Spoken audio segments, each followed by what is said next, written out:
Olá, meus amigos, servidor público, servidora pública, seja bem-vindo à sua casa, a casa do servidor público.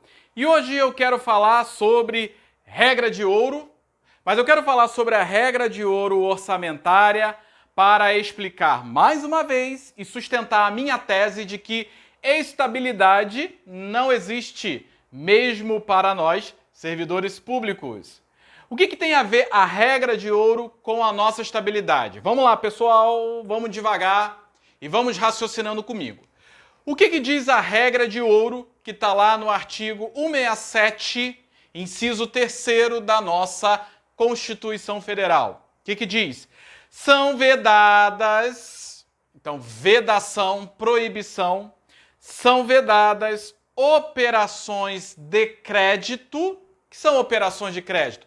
Empréstimos, captação de recursos no mercado, que a administração pública em várias esferas faz, né, para ter mais liquidez. É proibido, é vedado fazer operação de crédito que ultrapassem, que excedam o montante de despesas de capital. O que são despesas de capital? Olha só. Lá no orçamento, né, da União, dos estados e dos municípios, vai ter lá despesas. E essas despesas são divididas em despesas correntes, que são despesas ligadas principalmente à folha de pagamento, de salário, de remuneração, tanto do pessoal que está ativo quanto dos aposentados, chamados também de inativos, e de capital. Então, despesas correntes e despesas de capital, principalmente aqui despesas com maquinário, com equipamento, participação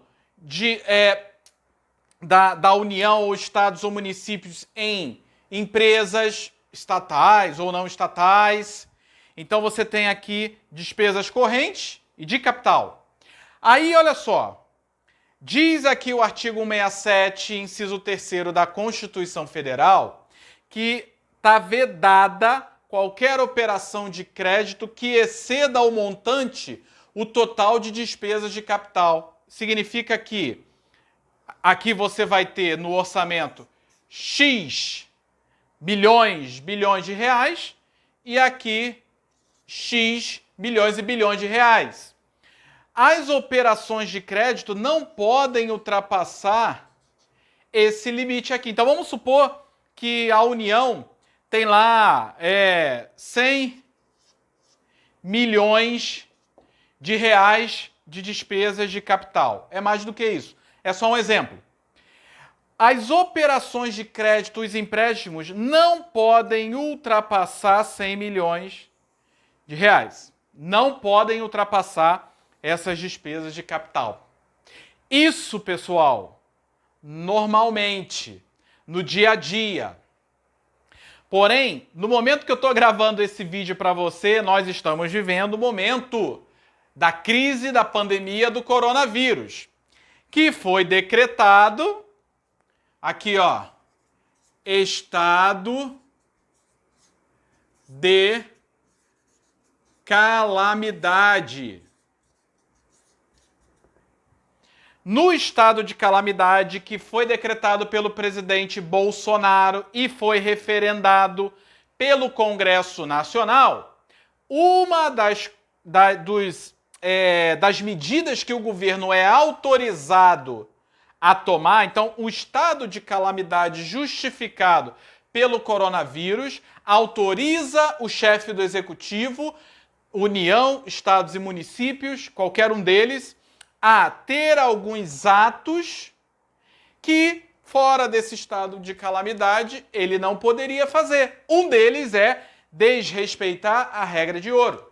Então, no estado de calamidade, o chefe do executivo pode realizar operações de crédito, caso necessite, que ultrapassem o montante das despesas de capital.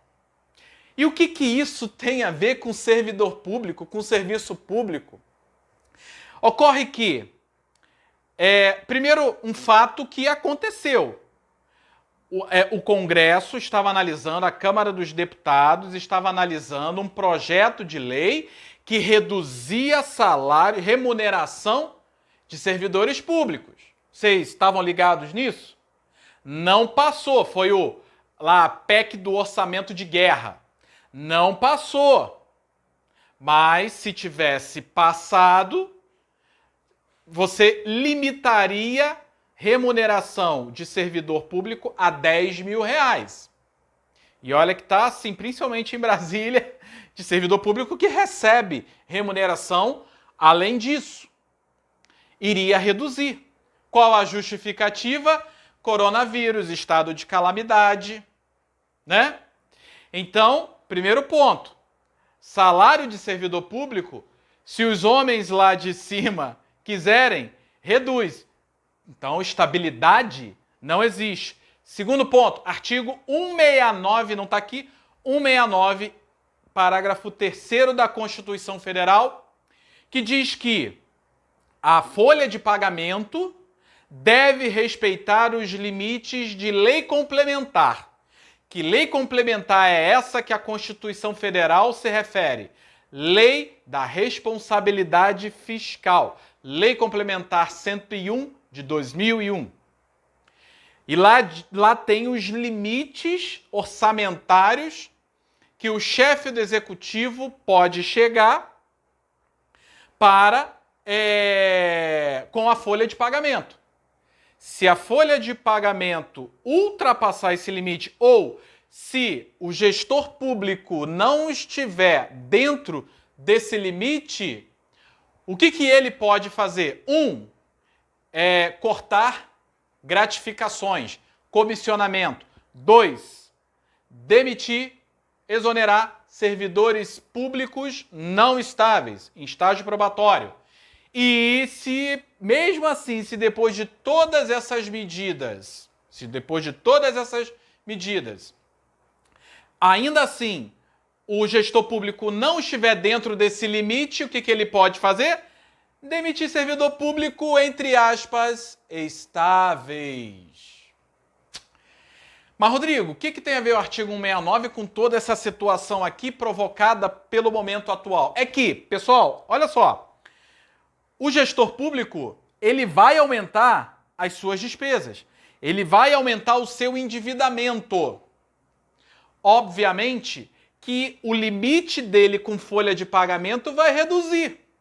Vai ser mandado embora? Não estou falando que vai acontecer isso.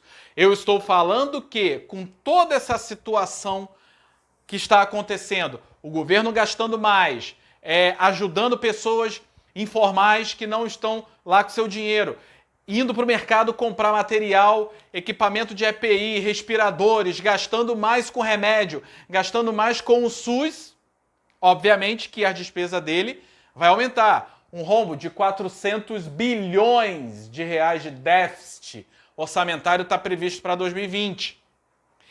E aí pode ser uma situação onde ele comece a olhar para vamos enxugar a nossa folha de pagamento. Então eu fiz aí uma conexão com a regra de ouro, estado de calamidade decretado agora com a crise do coronavírus, com o artigo 169 que trata de demissão de servidor público estável. Então, tudo isso tem a ver. E trouxe aqui vários elementos para dizer para você, querido servidor público, estabilidade não existe. Curta, compartilhe, se inscreva aqui no nosso canal. Esqueci de falar lá no início do vídeo, mas se inscreva aqui no nosso canal, que está aberto. As portas da Casa do Servidor Público estão abertas para você. Um grande abraço e até o próximo vídeo.